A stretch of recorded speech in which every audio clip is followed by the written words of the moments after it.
Hello, dear students and viewers. During this meeting, we are going to discuss about some alternatives to the vertical and the horizontal integration. And many companies found that they can realize the gain associated with the vertical integration without having to be associated with the bureaucratic cost if they enter into long-term contracts or long-term cooperative relationship with companies in industry along the value-added chain. And this kind of a arrangement is also known as the quasi integration. So let's talk about the short-term contract and the long-term contracts and strategic alliances, and what are the benefits and what are the limitations of these arrangements.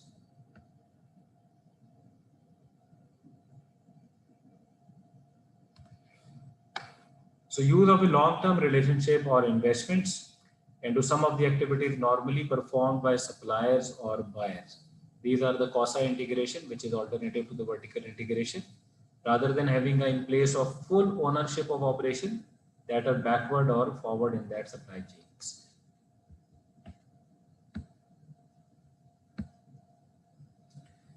Okay, the short-term contracts and the comparative bidding is the one form of this kind of this quasi integration. Many companies use short-term contracts that last for a year or less to establish the price and the condition under which they will purchase raw materials or component from suppliers or sell their final product to distributors or retailers. A classic example is the car maker that use a comparative bidding strategy in which the independent component suppliers compete to be chosen to supply a particular component, such as brakes made to agreed upon specifications at the lowest price. Short-term contracting does not result in specialized investment that are required to realize differentiation and cost advantage because it signals a lack of long-term commitment to its suppliers. This is not a problem when there is a minimal need for cooperation and specialized assets are not required to improve the scheduling, enhance the product quality or reduce cost. This is not a problem when there is a minimal need for cooperation and specialized assets are not required to improve scheduling and enhance the product quality or reduce cost, etc. In this case, comparative bidding may be optimal.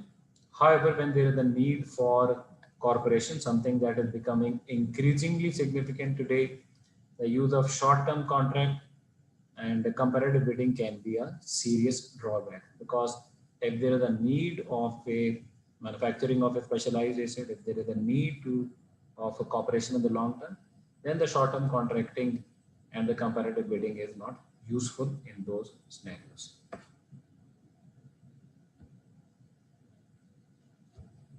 The strategic alliances and long-term contracting, unlike short-term contracts, strategic alliances between buyers and suppliers are the long-term cooperative relationship.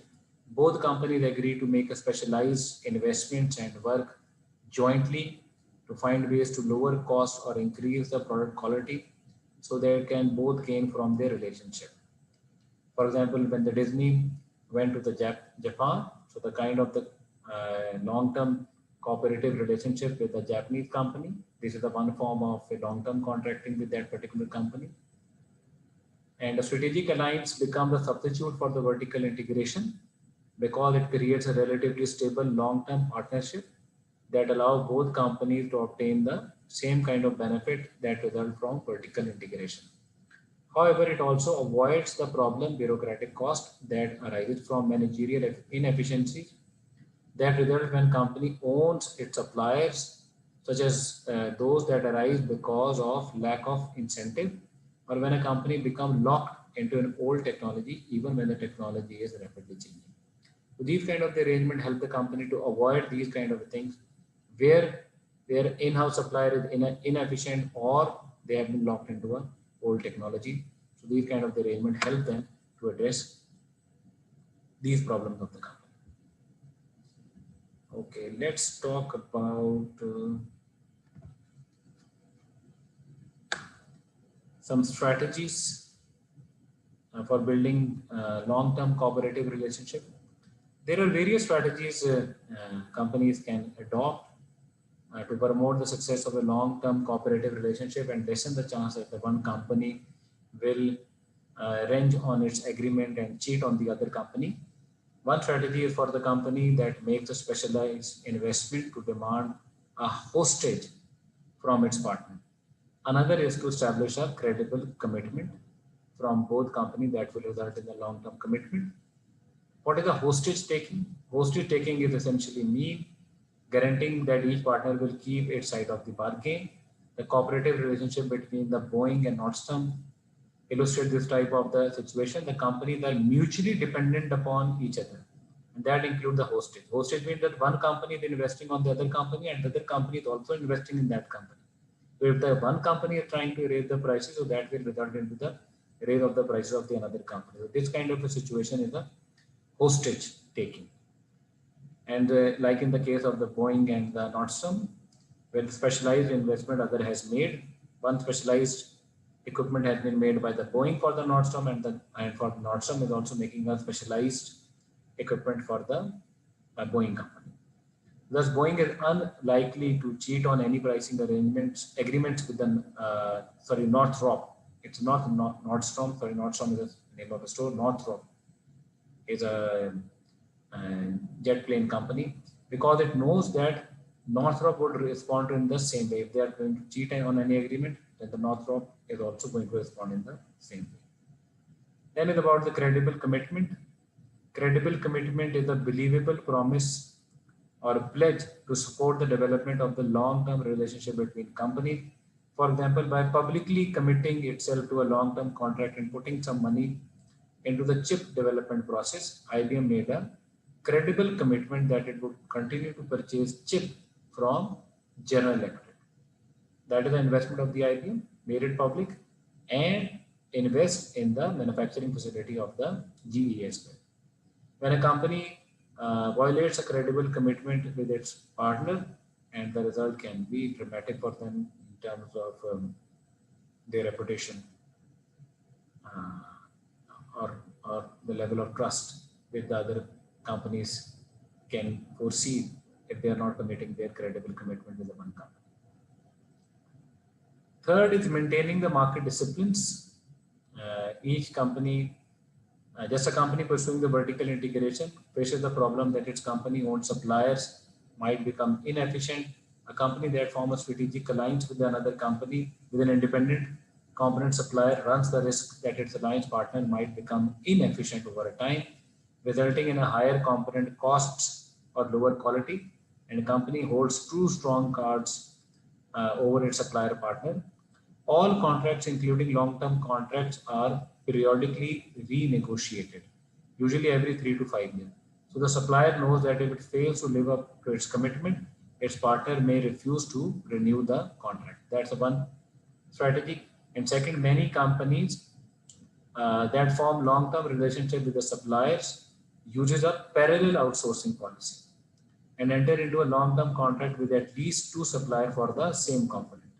This arrangement protects the company against a supplier that adopts an uncooperative attitude, because the supplier knows that if it fails to comply with the agreement, the company can switch all its business to its other supplier partner.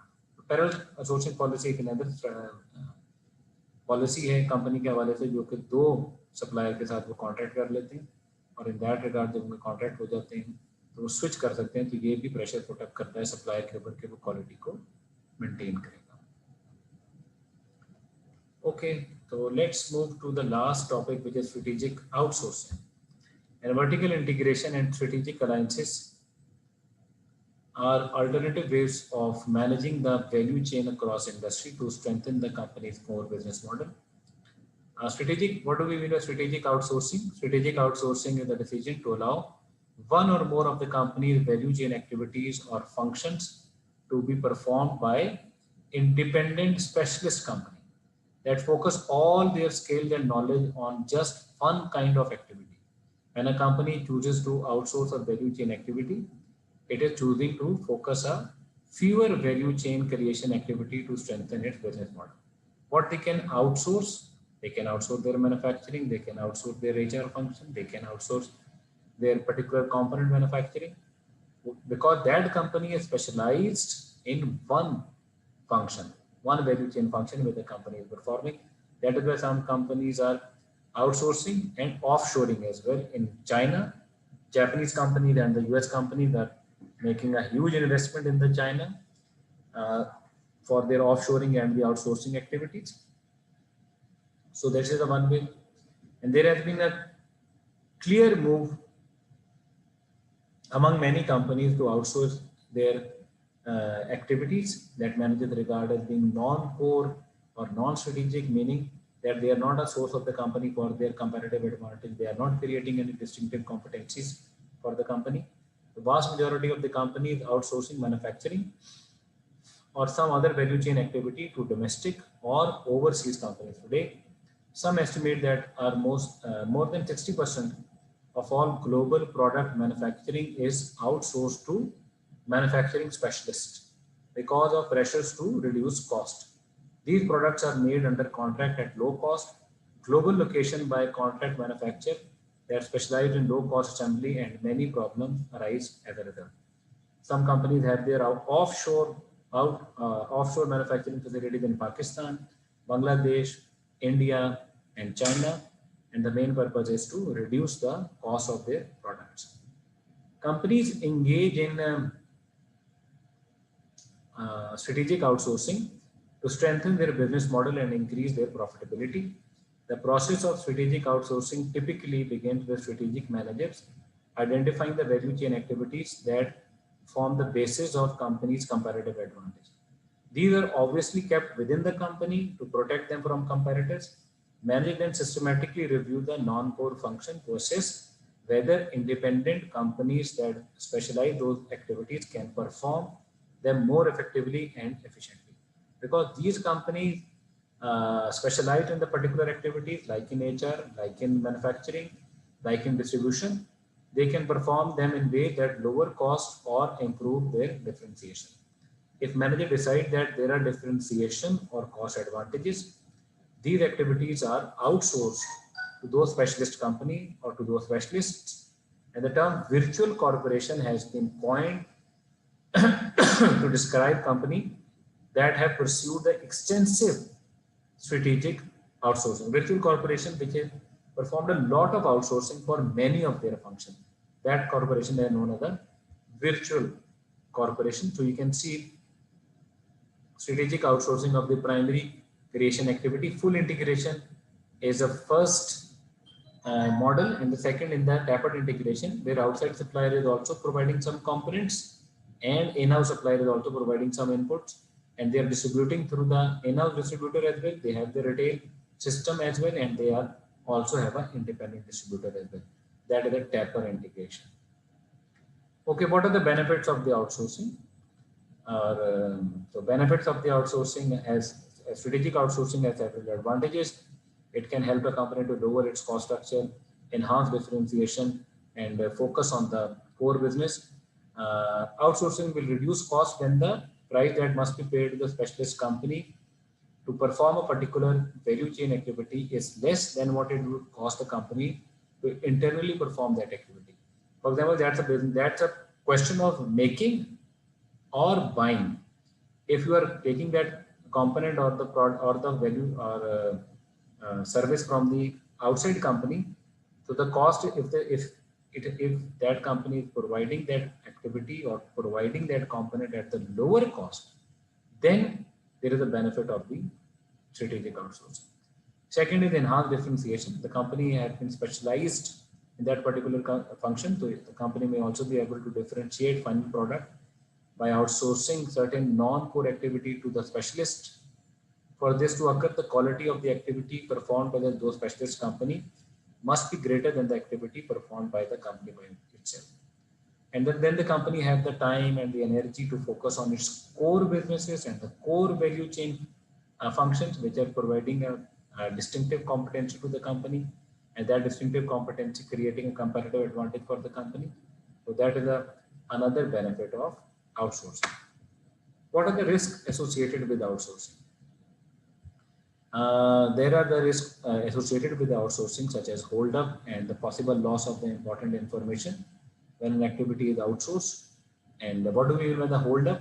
In the context of the outsourcing, hold up refers to the risk that the company will become too dependent upon a specialist provider of an outsourced activity, and the specialist will use this fact to raise prices beyond some previously agreed upon rate. Because once we have a dependency upon the supplier can sometimes raise the prices because they thought that the company is dependent on them. But they can have a certain kind of a hold up situation where they can increase the prices. As the strategic alliance, the risk of the hold up can be reduced by outsourcing to several suppliers and pursuing a parallel sourcing policy. Increased competition. As firms employ contract manufacturers for production, they help to build an industry wide resources that lower the barrier to enter in that industry. In industry that have efficient and high quality contract manufacturers, large firm may find that their size no longer afford them protection against a comparative pressure. Their high investments in fixed asset can become a constraint rather than a source of the advantage, and that can increase the that can increase competition. Because if the company outsourcing company decided to come into that industry, that will increase the competition from that company as well. Okay. Then the loss of the information and forfeited learning opportunity. A company that is not careful can lose the important information to their strategic outsourcing companies. And firm that manufacture its own product also gain some knowledge about how to improve their design in order to lower the cost of manufacturing or produce more reliable product. And that learning which is coming from manufacturing or which is coming from experience, which is coming from performing that value chain activity would not be there in the case of the outsourcing. Thus, a firm that forfeits the development of the manufacturing knowledge could unintentionally forfeit opportunity for improving its capability to improve their product design, and the firm risk becoming a hollow in that regard, because their knowledge of manufacturing their product can help them to improve the product design, but in the case of the strategic outsourcing, that knowledge would not be there. So these are some disadvantages of the strategic outsourcing as well. Now this will end this video, which has explained you about the alternative to the vertical integration and short-term contracting, long-term contracting, and the strategic outsourcing. You are most welcome to show your concern in the comments as well. If you have any feedback, you want to comment, you are most welcome to comment on these videos. Okay.